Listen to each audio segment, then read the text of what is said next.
Produksi kaca yang melimpah di Indonesia juga mengakibatkan sampah kaca yang melimpah.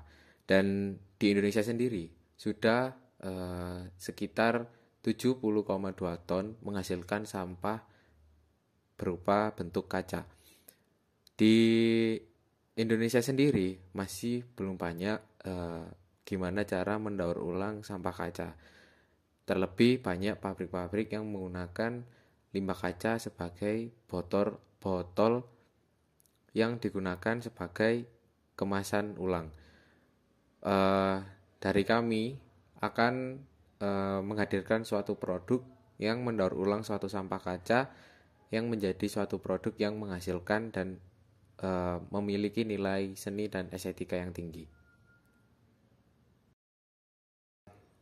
Terlebih, limbah kaca sendiri memiliki banyak manfaatnya dan banyak kandungan yang mendukung untuk digunakan sebagai produk dan dijadikan sebagai produk yaitu keramik. Di sisi lain, kaca sendiri mengandung seperti pasir silika dan banyak material lain yang mengandung dan mendukung produk keramik tersebut. Untuk pasir silikanya sendiri itu mengandung 70% dan mendominasi di produk keramiknya sendiri. Jadi lebih kuat dibandingkan keramik-keramik yang lain. Limbah adalah hasil sisa dari aktivitas manusia, proses alami atau proses industri yang tidak lagi memiliki nilai atau kegunaan langsung. Limbah dapat berupa padat, cair, atau gas dan seseringkali memerlukan penanganan khusus untuk mencegah pencemaran lingkungan atau bahaya bagi kesehatan manusia.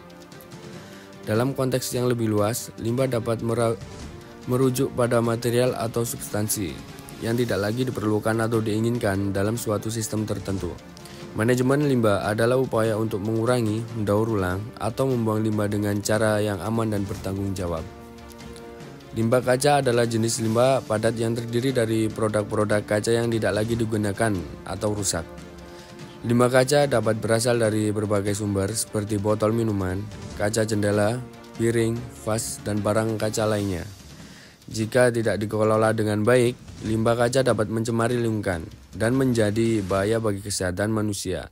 Daur ulang kaca adalah salah satu cara untuk mengelola limbah kaca dengan mengumpulkan, memilah, dan memproses kembali kaca bekas menjadi bahan baku untuk membuat kaca baru atau produk lain seperti kaca berbahan dasar keramik. Proses daur ulang kaca untuk membantu mengurangi penggunaan bahan baku alami, mengurangi energi yang dibutuhkan untuk produksi kaca baru, dan mengurangi jumlah limbah yang masuk ke tempat pembuangan sampah. Berikut adalah urutan umum pembuatan keramik dari kaca. Persiapan bahan baku. Kaca pecah atau limbah kaca dibersihkan dari kotoran dan logam. Kaca dihancurkan menjadi potongan kecil yang seragam. Bahan baku lain seperti tanah liat, pasir, dan pewarna ditambahkan dan dicampur dengan kaca. 2. Pencampuran dan pelelehan. Campurkan bahan baku dimasukkan ke dalam tungku peleburan pada suhu tinggi sekitar 1500 derajat Celcius. Kaca meleleh dan bahan lainnya tercampur secara merata. Yang ketiga, pembentukan. Ada beberapa metode pembentukan keramik dari kaca, diantaranya pencetakan, peniupan, dan pengerjaan tangan. 4. Pendinginan dan annealing. Keramik yang sudah dibentuk didinginkan secara perlahan untuk menghindari retak.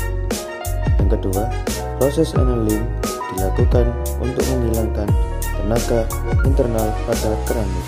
Yang kelima, finishing. Keramik dihaluskan dan dipoles untuk memberikan permukaan yang halus dan mengkilap. Dekorasi seperti lukisan atau glasir dapat diterapkan pada keramik. Yang keenam dan terakhir, pemeriksaan kualitas. Keramik diperiksa untuk memastikan kualitasnya memenuhi standar. Keramik yang cacat dibuang, sedangkan yang memenuhi syarat dikemas dan siap dijual.